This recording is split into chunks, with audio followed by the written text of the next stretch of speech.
Butler was born in a small suburb outside of Houston, Texas, and from the start, life wasn't easy. His father left when he was just a baby, and by the time he was 13, his mother kicked him out of the house. Imagine hearing your own mother say, "I don't like the look of you, you have to go."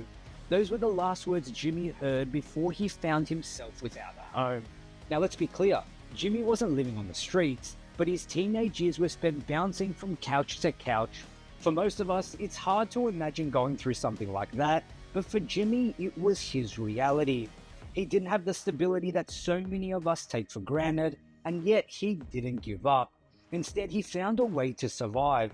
During his junior year of high school, Jimmy met Jordan Leslie at a basketball camp.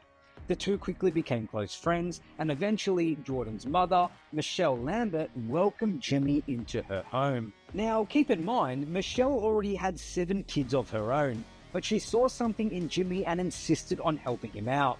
With a stable home environment and some much-needed support, Jimmy began to thrive both on and off the court.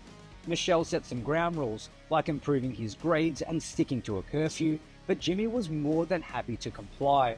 Finally, he had the stability he needed to focus on basketball and school. Now, it's important to also note that Jimmy wasn't exactly a top prospect at this point. He was good, but no major universities were knocking on his door.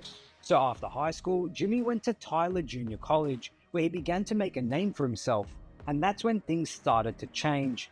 After his first year at Tyler, Division I offers began rolling in, and eventually Jimmy chose to attend Marquette University in Milwaukee.